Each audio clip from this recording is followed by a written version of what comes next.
Everyone, मैं हूं प्रियंका और आप सभी का स्वागत है इंस्टेंट एग्जाम फ्री पे। तो सबसे पहले तो फ्रेंड्स, आप सभी को पता है कि बीपीएससी टीआरई 2.0 फेज का नोटिफिकेशन आ गया है। तो उसी के बारे में हम जल्दी जल्दी डिस्कस कर लेते हैं। सारे इंपॉर्टेंट फैक्ट पे, इंपॉर्टेंट टॉपिक पे हम पहले डिस्कस कर लेते हैं, जिससे कि जो हम उन्हीं सारी चीज़ों पर डिस्कस करेंगे जो आप सभी के लिए इम्पोर्टेंट है और जो आप सभी के लिए ज़रूरत है।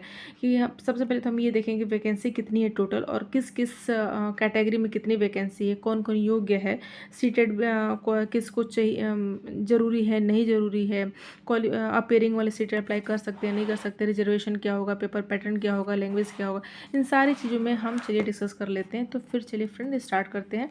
जैसे कि आप सभी को पता है, जो वैकेंसी आई है बीपीएससी की तरफ से टीआरई फेज 2.0 का, वो है टोटल वैकेंसी 69,706 वैकेंसी है। ठीक है, 6 पोस्ट है, जिसमें कि आप सभी को पहले भी सुनने में आ रहा था कि 70,000 के समथिंग वैकेंसी होगी। तो वो उतना ही है, 69,706 पद है टोटल आपकी, जो 6 to 8, 9 to 10, 11 to 12 तीनों को मिलाकर आपका टोटल वैकेंसी इतना ही है। और हम बात करें पर्टिकुलर वैकेंसी की बात करें कि सेपरेटली वैकेंसी कितनी है, तो 6 to 8 की जो वैकेंसी है वो 31,982 पद है टोटल। और 9 to 10 के लिए 18,877 टोटल पद है। 11 to 12 के लिए 18,577 टोटल पद है। ठीक है, ये तो हो गया आपका टोटल अलग अलग वैकेंसी की 6 to 8 में कितना है, 9 10 के लिए कितना है, 11 12 के लिए वैकेंसी कितनी है। टोटल इतनी वैकेंसी है आपकी।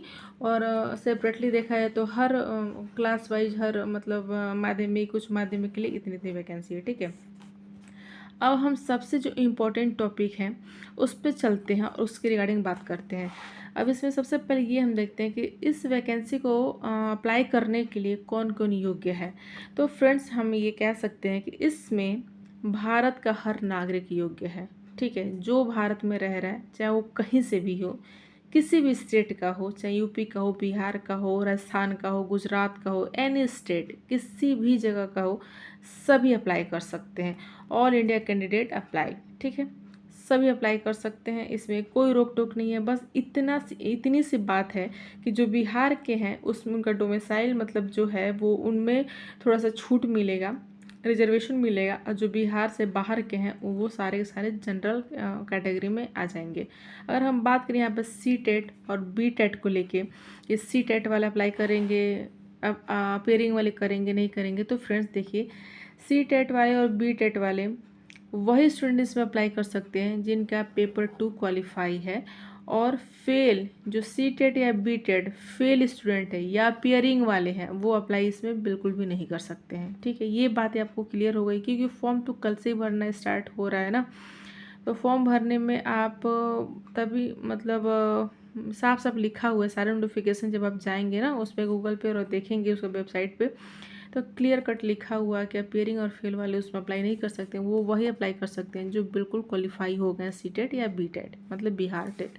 ठीक है, अब हम बात करते हैं इसमें बीएड और डीएलएड को लेके। तो बीएड और डीएलएड में मतलब आप सभी सुन रहे होंगे कि बीएड वाले नहीं भर सकते, डीएलएड वाले भर सकते हैं, मतलब तमाम तरह की बातें चल रही थी। तो अब मैं स्पष्ट रूप से ये बता दूँ आप सभी को, बीएड और डीएलएड कौन कौन एलिजिबल है। सबसे पहले तो ये क्वेश्चन आता है। तो फ्रेंड्स आप ये देखिए, 6 to 8 के लिए जो वैकेंसी है उसमें बोथ वैलिड है। जो 6 to 8 की जो वैकेंसी है उसमें बीएड और डीएलएड दोनों अप्लाई कर सकते हैं। और सिर्फ तभी अप्लाई भी कर सकते हैं डीएलएड वाले भी जब उनका सी टेट 2 पास हो या Bihar TET 2 second paper pass हो। फर्स्ट पेपर अगर डीएलएड वाले भी पास हैं या बीएड वाले पास हैं तो वो नहीं अप्लाई कर सकते हैं। वो तभी अप्लाई कर सकते हैं जब सी टेट या B TET second paper pass है। ठीक है, तो इसमें दोनों अप्लाई कर सकते हैं 6 to 8 के लिए, सिर्फ और सिर्फ 6 to 8 के लिए। अगर हम बात करें यहाँ पर 9 to 10 के लिए या 11 से 12 के लिए, तो उसमें सिर्फ बीएड वाले ही अप्लाई करेंगे, डीएलएड वाले अप्लाई नहीं करेंगे। और वो भी उस कंडीशन में अप्लाई करेंगे जब उनका जो बिहार में एस टेट हुआ था वो पेपर 2 क्वालिफाई है तो अप्लाई करेंगे। अदरवाइज अगर सी टेट क्वालिफाई भी हैं और एस टेट क्वालिफाई नहीं है तो वो अप्लाई नहीं कर सकते। ठीक है, अगर हम बात करें यहाँ पर रिजर्वेशन को लेके, तो ओनली बिहार स्टूडेंट ही को ही इसमें रिजर्वेशन मिलेगा। अदर स्टेट वाले कोई भी स्टूडेंट हो, चाहे वो ओबीसी हो, एससी एसटी कुछ भी हो, सारे के सारे जनरल कैटेगरी में आएंगे, उनको कोई रिजर्वेशन नहीं मिलेगा, वो जनरल में ही काउंट किए जाएंगे। ठीक है, अगर हम बात करें यहाँ पे पेपर पैटर्न की कि पेपर पैटर्न क्या होगा, जैसे पिछली बार आप सभी देख पा रहे थे कि जो पिछली बार पेपर हुआ था वो आपका 2 दिन में पेपर कराया गया था। पहले तो लैंग्वेज का पेपर कराया गया था 2-2 घंटे के मतलब सब्जेक्ट के हिसाब से उसका क्राइटेरिया रख के, और दूसरे दिन फिर पेपर हुआ था आपके जियोस और सब्जेक्ट से रिलेटेड। तो इस बार उन्होंने क्या किया कि यही परिवर्तन किया है, जो पेपर का पैटर्न उसमें काफ़ी अच्छा उन्होंने परिवर्तन ये किया है कि अब 2 दिन पेपर नहीं रखे हैं, एक ही दिन में सारा पेपर मतलब सिर्फ एक दिन में आपका सारा का सारा पेपर करा लिया जाएगा। इसमें जो लैंग्वेज है वो प्लस जीएस प्लस सब्जेक्ट तीनों एक ही में कंबाइन हो गया है, जिसमें कि लैंग्वेज आपका 30 नंबर का होगा जो सिर्फ क्वालिफाइंग ही होगा, और जीएस आपका 40 नंबर और सब्जेक्ट आपका 18 नंबर। टोटल आपका 150 नंबर का ये क्वेश्चन आने वाला है, जिसमें कि लैंग्वेज जो 30 नंबर का वो सिर्फ क्वालिफाइंग नेचर है। इसमें बहुत ज़्यादा मतलब ऐसा नहीं है कि इससे कोई मेरिट वेरिट नहीं बनने वाला है, मेरिट आपका जीएस और सब्जेक्ट से ही बनने वाला है। तो आप सब्जेक्ट पर ज़्यादा फोकस करें और अपने सब्जेक्ट को ज़्यादा स्ट्रॉन्ग करें, क्योंकि मेरिट आपका सब्जेक्ट ही बनाएगा।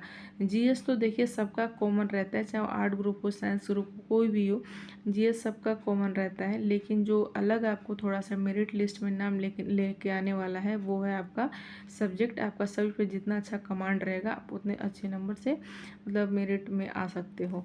तो ये हो गई फ्रेंड्स, सबसे अच्छी मुझे जो बात ये लगी ये है कि पेपर पैटर्न जो एक ही दिन का है, 2-3 दिन का चक्कर नहीं काटना है बिहार में जाके, तो ये सबसे अच्छी बात है। अब बात करते हैं हम नेगेटिव मार्किंग की, क्या इसमें नेगेटिव मार्किंग है या नहीं है। तो फ्रेंड्स इसमें कोई नेगेटिव मार्किंग नहीं, आपका सिंपल पेपर है, इसमें नेगेटिव मार्किंग वगैरह नहीं है, तो आप आराम से सारा का सारा क्वेश्चन अटैम्प्ट कर सकते हैं। बात करें अगर हम इसमें सिलेबस का कि सिलेबस किस बेस्ड का होगा, तो ये पहले भी कंफर्म नहीं था कि सिलेबस में क्या क्या आएगा, बट ये कंफर्म है कि जो सिलेबस है आपका टोटली एनसीईआरटी और एससीईआरटी बेस्ड ही पेपर होगा।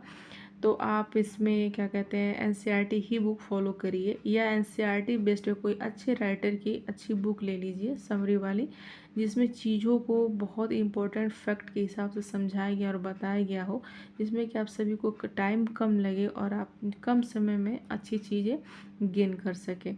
मुझे नहीं लग रहा कि इसके लिए टीचिंग आपको कोचिंग वोचिंग की कुछ ज़रूरत होगी, क्योंकि आप जितना ही कोचिंग के पीछे भागेंगे अपना टाइम ही वेस्ट करेंगे, उसमें उनको कुछ करना वरना होता नहीं है। उसमें थोड़ा सा वही रिकॉर्डेड वीडियो दे देना होता है और पता नहीं क्या क्या करना होता है। तो आप एक अच्छी बुक लीजिए और उससे अपने बार बार एक ही चीज़ को पढ़िए, रिवाइज़ करिए मल्टीपल टाइम, आपके इसमें सिलेक्शन हो जाना है। बहुत अच्छा मतलब है ये, बिहार में बहुत सारा नंबर की कोई वो नहीं है। आप देख ही रहे हैं पेपर का फॉर्मेट कितना इजी है और कितना बढ़िया पैटर्न है, नेगेटिव मार्किंग भी नहीं है और सिर्फ क्वालिफाइंग है। लैंग्वेज 40 नंबर, जीएस 80 नंबर से काफ़ी मतलब अच्छा पेपर पैटर्न है। तो आप यहाँ पे ये देख पा रहे हैं।